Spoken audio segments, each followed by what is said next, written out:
Hello बच्चों, कैसे हैं आप सब।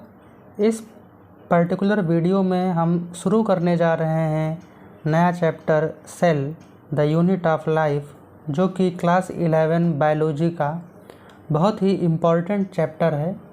तो सबसे पहले हम लोग इस चैप्टर में समझेंगे सेल होता क्या है।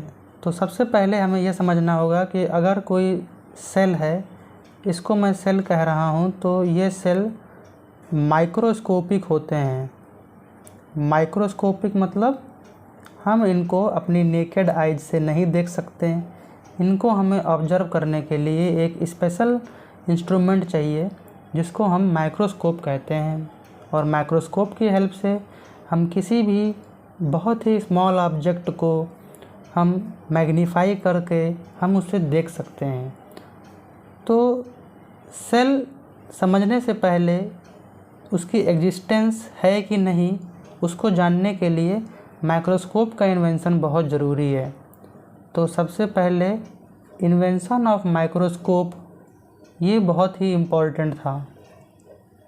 बिना माइक्रोस्कोप के इन्वेंशन के ये चीज़ पॉसिबल नहीं था कि हम सेल की स्टडी कर सकें। ठीक है, तो माइक्रोस्कोप की जो इन्वेंशन थी, इसको किया था एक साइंटिस्ट थे जिनका नाम था जैनसन एंड जैनसन।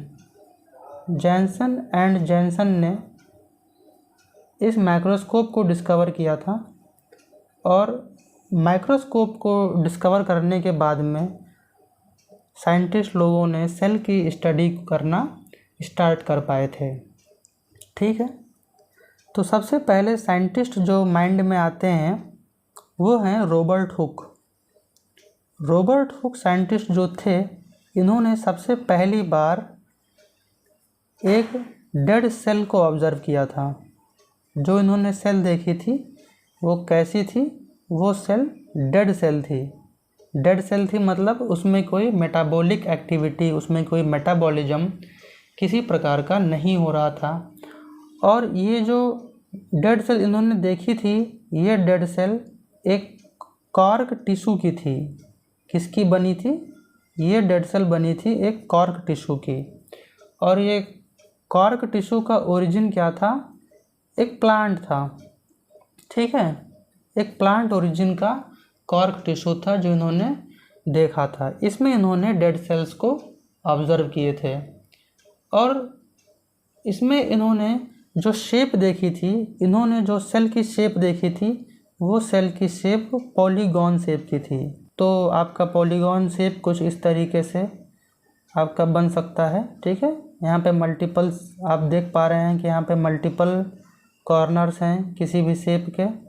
इस तरीके से कुछ अरेंजमेंट था सेल्स का, जो रॉबर्ट हुक साहब ने अपने स्टडी में अपने माइक्रोस्कोप से जब उन्होंने ऑब्जर्व किया था, तो उनको कुछ इस तरीके के पैटर्न दिखाई दिए थे कॉर्क टिश्यूज़ में। ठीक है, आप एक देख पा रहे हैं कि इसमें यह पॉलीगॉन शेप का है, मल्टीपल इसमें शेप्स हैं। और जब इन्होंने और क्लोजली ऑब्जर्व किया तो इन्होंने पाया कि ये जो आपके जो सेंटर में स्पेस हैं, इसको इन्होंने बोला कि ये स्पेस एम्प्टी हैं, खाली स्पेस हैं। तो इसको इन्होंने एम्प्टी स्पेस बोल दिया। और जो बॉर्डर्स थे, इन बॉर्डर्स को उन्होंने नाम दिया सेल वॉल का। ठीक है, तो एम्प्टी स्पेस और सेल वॉल। ठीक, और इसके अलावा रॉबर्ट हुक ने एक टर्म डिज़ाइन किया। उस टर्म का इन्होंने नाम दिया सेला। और इस सेला वर्ड का मतलब ही होता है हॉलो या एम्प्टी स्पेस। हॉलो और एम्प्टी स्पेस। तो इस वर्क को इन्होंने पब्लिश किया एक बुक में, जिस बुक का नाम क्या है? माइक्रोग्राफिया। माइक्रोग्राफिया बुक में इन्होंने अपने इस वर्क को पब्लिश किया। वो वर्क क्या था कि इन्होंने सबसे पहले डेड सेल को ऑब्जर्व किया माइक्रोस्कोप की हेल्प से। डेड सेल की शेप कैसी थी? पॉलीगॉन शेप की थी। और उसका ओरिजिन क्या था? वो कॉर्क टिश्यू का था। और इसके अलावा इन्होंने एक टर्म डिज़ाइन किया जिसको बोला गया सेला। और सेला का मतलब ही होता है हॉलो या एम्प्टी स्पेस। एक चीज़ यहाँ पे जाननी बहुत ज़रूरी है कि इन्होंने जो डेड सेल देखा था, इस डेड सेल में कोई प्रोटोप्लास्ट नहीं था, नो प्रोटोप्लास्ट। इसीलिए इनको ये जो स्पेस थे ये इनको एम्प्टी दिखाई दिए थे, खाली दिखाई दिए थे, ठीक है।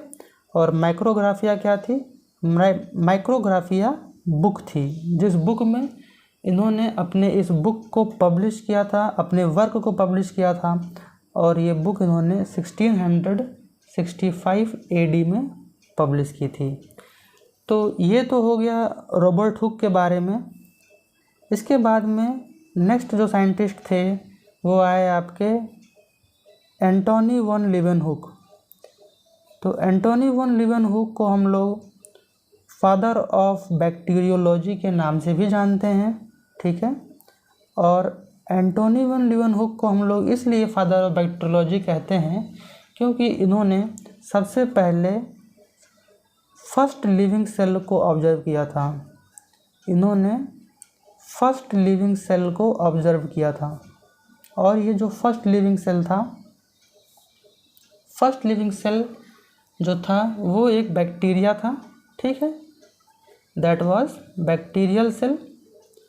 इसी वजह से हम लोग इन्हें फादर ऑफ बैक्टीरियोलॉजी रेफ़र करते हैं। बाद में इन्होंने और भी तरह के ऑर्गेनिज़म्स जैसे प्रोटोजोआ, ठीक है, इन्होंने काफ़ी ज़्यादा स्टडी किया प्रोटोजोआ के सेल्स पे, और इसके अलावा ह्यूमन की RBC पे भी इन्होंने बहुत ज़्यादा स्टडी किया था, इसके स्ट्रक्चर पे, इसके फंक्शन पे, ठीक है। तो क्वेश्चन अराइज होता है जो कि ध्यान देने वाली बात है।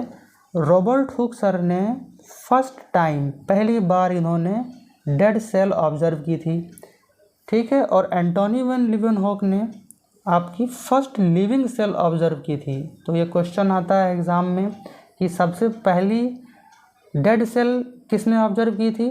तो रॉबर्ट हुक आंसर होगा। और फर्स्ट लिविंग सेल किसने ऑब्जर्व किया था? तो आंसर एंटोनी वन लीवेनहुक होगा, ठीक है। तो यहाँ तक मैं मान के चलता हूँ कि आप लोगों को चीज़ें क्लियर हो गई होंगी। अब हम लोग आगे बढ़ते हैं सेल थ्योरी के बारे में, ठीक है। Cell theory.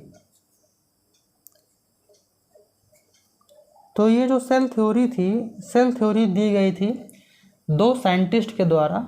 तो इसमें दो साइंटिस्ट के नाम आते हैं, वो हैं आपके स्क्लेडेन एंड सॉन। स्क्लेडेन एंड सॉन ये दो साइंटिस्ट थे, और इसमें से एक बॉटनिस्ट थे। स्क्लेडन क्या थे? ये बॉटनिस्ट, और सॉन थे आपके जूलॉजिस्ट। इन दोनों लोगों ने शुरुआत में आपकी सेल थ्योरी दी थी, ठीक है। और ये जो कारनामा हुआ था ये 1838 से लगा के 1839 के टाइम पीरियड में हुआ था। तो इन लोगों ने कुछ पोस्टुलेट्स दिए थे आपके सेल थ्योरी में। तो उन पोस्टुलेट्स को हम लोग आगे देखते हैं। पोस्टुलेट्स इन सेल थ्योरी। तो पोस्टुलेट्स इन सेल थ्योरी में आपका सबसे पहला पोस्टुलेट क्या है? सबसे पहला पोस्टुलेट होता है कि जितने भी ऑर्गेनिजम्स हैं इस प्लैनेट पे, इस अर्थ पे, जितने भी ऑर्गेनिजम्स हैं, जितने भी लिविंग ऑर्गेनिजम्स हैं, all organisms are made up of sales.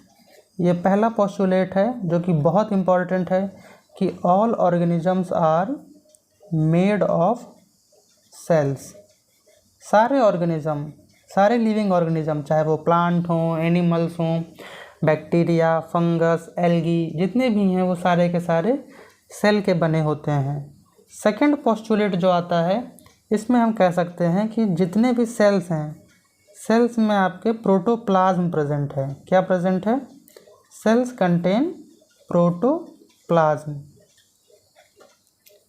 इसके अलावा एक और पोस्टुलेट है, वो है कि हर सेल के पास में न्यूक्लियस होती है। Each cell contain nucleus. Each cell contain nucleus. लेकिन इसमें कुछ एक्सेप्शंस भी होते हैं। एक्सेप्शंस होते हैं जैसे कि आपके RBC है, रेड ब्लड सेल्स में आपके न्यूक्लियस नहीं प्रेजेंट होती है। आरबीसी है नो न्यूक्लियस। और इसका रीज़न क्या होता है? क्योंकि आरबीसी का काम क्या है? आरबीसी का काम है कि वो ब्लड में ऑक्सीजन को कैरी करता है। तो अगर न्यूक्लियस नहीं होगा साइटोप्लाज्म में तो वो अधिक से अधिक ऑक्सीजन को कैरी कर पाएगा। तो कुछ एक्सेप्शंस भी होते हैं। इसके अलावा ये जो सेल थ्योरी थी, जो अर्लियर सेल थ्योरी थी, जो अभी आपने 3 स्टेप देखे कि all organisms are made of cells, cell contains protoplasm और ईच सेल कंटेन न्यूक्लियस, ये सेल थ्योरी शुरू में दी गई थी। इसके बाद में मॉडर्न सेल थ्योरी आई। तो इस सेल थ्योरी में एक प्रॉब्लम थी। सेल थ्योरी में प्रॉब्लम ये थी कि ये एक्सप्लेन नहीं कर पाई कि नए सेल्स कैसे बनते हैं। ठीक है, दिस सेल थ्योरी ये आप लाइन यहाँ पे ऐड कर सकते हैं। This cell theory could not explain how new cells are produced,